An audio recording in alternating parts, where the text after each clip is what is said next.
Ada yang sama juga di sini. Masih ada. Alhamdulillah. Diketik juga ya, Masya Allah. Masih sempat ketik dalam taklim kita ya. Sudah diniatkan dari rumah, Masya Allah. Masya Allah. Alhamdulillah. Baik. Pertama saya jawab dulu bagaimana cara beristighfarnya Nabi. Awas hati-hati. Jadi bukan cuma kalimat baca astagfirullah. Baik teman-teman sekalian. Apa artinya astagfirullah? Baik, dari kata istighfar, dari kata ghafara, ampunan. Astagfirullah, saya mohon ampun kepadamu ya Allah. Baik, kalau memohon ampun berarti ada sesuatu yang dilakukan, yang minta diampuni. Dosa sifatnya, berarti ada dosa kan? Nah, tolong catat kalimat ini ya. Tidak disebutkan kalimat istighfar dalam Al-Quran ataupun hadis kecuali kita dengan pengucapan kalimat itu sekaligus merasakan dan mohon ampunan atas dosa yang pernah kita kerjakan. Kalimat merasakan maksudnya menghadirkan apa sih yang pernah kita kerjakan sehingga bisa minta ampunan itu. Kayak kalimat ista itu memohon dan merasakan. Jadi begitu antum mengatakan astagfirullah sambil diingat dosa apa yang ingin minta diampuni itu poinnya. Jadi jangan sampai antum berzikir cuma di lisan aja tapi ke hati nggak ada serapan jiwa, itu hampa. Ya, jangankan antum yang biasanya bisa mengatakan, ya, jangankan pelaku-pelaku yang taat, yang maksiat bisa mengatakan. Masya Allah, itu kan gagal dalam perbuatannya, astagfirullah ya. Tapi sudah keliru kan. Maka dalam konteks ini ketika antum mengatakan kalimat astagfirullah, rasakan punya dosa apa. Cek dari ujung kepala ke ujung kaki.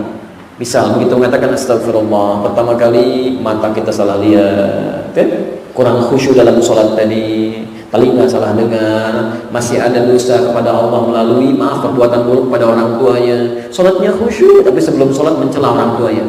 Sholatnya khusyuk tapi sebelum sholat pasangan hidupnya menangis karena ulahnya. Tetangga kecewa karena dirinya. Ada yang salah. Makanya ketika anda katakan astagfirullah, ingat dosanya. Ingat. Sampai hati anda merasakan, sampai tiba-tiba butiran air mata keluar dari mata anda. Jadi begitu anda bisa lakukan seperti itu sampai pada kalimat astagfirullah itu diampuni dosa-dosa yang pernah dikerjakan. Makanya turun di hadis Muslim nomor hadis 233 dan kalimatnya as-salawatu ila as-salawat al-jumu'atu ila al-jumu'ah wa ramadan ila ramadan kafaratun lima bainahunna ma lam takunil kaba'ir. Salat satu ke salat yang lainnya, Jumat ke Jumat, Ramadan ke Ramadan bisa menggugurkan dosa-dosa yang pernah dikerjakan di antara keduanya. Jadi kalau antum salat lagi istighfar di antara itu, minta ampuni dosa ya Allah, ampuni dosa ya Allah. Kemudian anda rasakan dosanya apa yang minta diampuni. Maka ketika anda bisa kerjakan itu, benar istighfarnya, gugur dosa-dosa anda. Gugur. Dan hebatnya di Quran surah ketiga Ali Imran ayat 31, orang yang sering istighfar sampai dosanya ringan, semakin ringan dosanya, semakin dekat dengan Allah, semakin cepat dikabulkan doanya.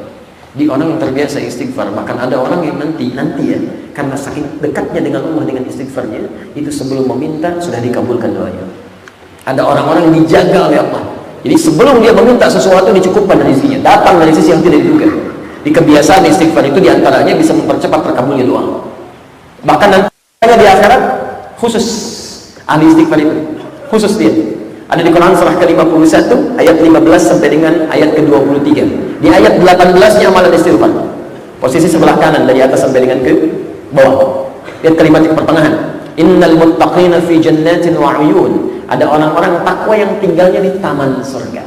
Masya Allah, taman surga. Besok insya Allah saya terangkan di Istiqamah jam 9. Kita ada kajian bersama-sama ke surga. Surga yang mana tuh? Karena banyak surga nanti. Kita lihat, ada taman surga. Taman surga itu keindahannya akhirina ma atahum rabbuhum. Setiap kali menginginkan sesuatu, Allah langsung yang berikan tanpa perantara.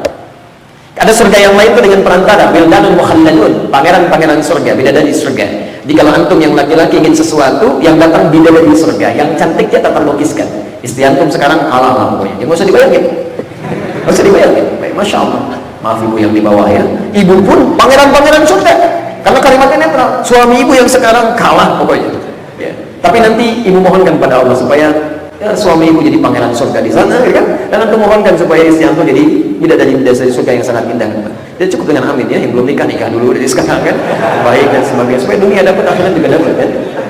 Baik, teman-teman, surga biasa, wildanun mukhalladun, pelayan surga, bi akwabin wa abaril qawakasin min ma'in. Kalau bawa gelas nggak seperti ini. terbuat dari emas dengan lapisan mutiara yang sangat indah. Mada aina ra'at wala udhun sami'at wala khatara ala qalbi bashar. Enggak pernah terlihat di bumi, enggak pernah terdengar kisahnya, dan enggak terbayangkan. Antum ngelamun pun sekarang enggak akan seperti itu. Datang dan dilayani dengan pelayan yang sangat indah. Baru surga level yang sangat kecil. Tapi taman surga Allah langsung yang kasih, tanpa perantara dan luar biasa, dan enggak perlu dibayangkan, kun fayakun ada, dan melihat Allah tanpa hijab. Quran surah ke-75 ayat 22 sampai 23, posisi paling kiri sebelah atas. Wujuhu yawma idzin nadhirah. Ada orang-orang yang di hari itu wajahnya berbinar gembira, bahkan sejak dihisab. Kenapa? Ila rabbiha nadhirah, karena bisa melihat Rabbnya langsung tanpa sekat. Siapa mereka ini yang langsung diberikan oleh Allah? Segalanya ada, segalanya ada. Masya Allah. Innahum kanu qabla dzalika muhsinin. Mereka itu orang muhsin saat di dunia. Apa amalan orang muhsin ini? Kanu qalila minal laili ma yahja'un.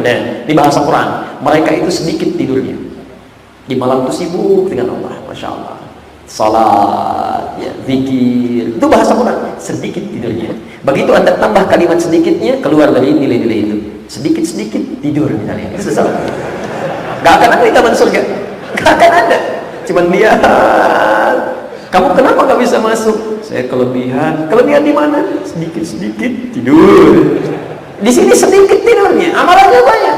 Ada yang sedikit tidur, cuman gak beramal.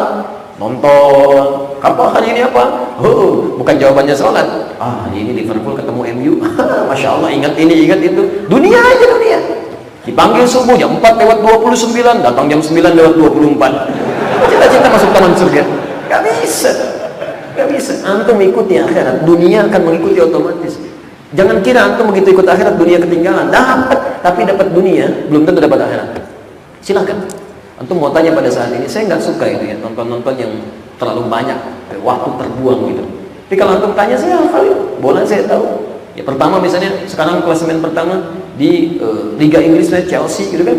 Masya Allah saya hafal itu. Ya Chelsea poinnya 52, pelatihnya Antonio Conte gitu kan. Ya tadinya melatih Juventus, pindah melatih Italia, sekarang ke Chelsea, terangkat lagi, top skornya Diego Costa. Saya hafal itu. Ya, keduanya kemudian disusul oleh Liverpool tapi disalip oleh Tottenham Hotspur kemarin. Ya, Masya Allah, pelatihnya Pochettino, Liverpool pakai Jurgen Klopp, pindah dari Borussia Dortmund, menerapkan strategi heavy metal, saya tahu itu. Ya, terus ayo tempatnya siapa? Muncul lagi kemudian ada Arsenal tapi poinnya sama dengan Liverpool, cuma selisih gol yang beda. Ya, ke bawahnya lagi Manchester City, pelatihnya Pep Guardiola, kalah terus kemarin, termasuk 4-0 kalah kemarin sama Everton. Ya, saya hafal itu. Bawahnya Manchester City, pelatih Jose Mourinho, ya sudah beberapa pekan gak terkalahkan sampai sekarang tuh. Cuman kemarin 1-1 lawan Liverpool, saya hafal itu. Ya, hafal sih. Mau tanya apa lagi? Di Spanyol sekarang Real Madrid. Ya, teman kemarin kalah sama Sevilla 2-1. Ya, hafal sih. Ya, bedanya cuma 1 poin, cuman Madrid punya satu pertandingan yang belum dikerjakan. Yang lain 18, dia 17. Ketiga Barcelona, bedanya 2 poin kan ke atas. Italia Juventus sekarang saya hafal itu. Tapi saya nggak nonton. Ngapain buang-buang waktu gitu? Tapi kita dunia apa kita tahu, kita paham. Dan saat dibutuhkan kita munculkan itu. Jadi bukan berarti antum akhirat kehilangan dunia, dan motivasinya pun bukan untuk menghafalkan itu, nggak ada kerjaan ngapain kayak gitu. Ada kerjaan. Ya, hadis kita hafalkan, Quran kita hafalkan, dengan cuman kita baca kita tahu itu aja. Karena Allah akan kenapa ada di kepala itu. Ya, tapi ketika ditanya kita bisa hadirkan. Ya, jadi teman-teman sekalian, jadi tidak harus kita kemudian misalnya kehilangan dunia, yang bermanfaat kita dapatkan. Tapi jangan pernah antum kehilangan bola malam ini, besok bisa diulang. Tapi kalau kehilangan tahajud malam ini, apakah besok bisa dapatkan pahala yang sama? Belum tentu. Kemudian setelah tahajud, ini poinnya, wabil ashari hum yastaghfirun. Dan setelah dia tahajud menunggu subuh, dia istighfar pada Allah. Istighfar. Itu yang dijamin oleh Allah masuk taman surga itu. Ya, coba biasakan begitu selesai sholat, astagfirullah, astagfirullah, astagfirullah, astagfirullah. Ingat dosa. Bagaimana kalau diwafatkan dalam keadaan setelah sholat itu? Ya Allah, amalan masih kurang, yang lain sudah hafal Quran, kan? Sholat sudah khusyuk, tahajud sudah banyak. Saya kok diberikan kesempatan hidup sampai saat ini, belum hafal Quran juga, kan? Dan sebagainya. Orang tua berharap-harap kebaikan. Ingat, bagaimana kalau diwafatkan? Itu Masya Allah. Ada linangan air mata mengalir, hawanya sejuk, hatinya indah, jiwanya tenang. Selesai, begitu selesai, nyaman aktivitasnya. Dan silakan rasakan bedanya, bedakan rasanya, dan pasti akan terasa bedanya. Lain, akan ada ketenangan. Ya. Baik, kita ambil istighfar dulu ya. Nanti kalimat yang lainnya kita bahas dalam pertemuan.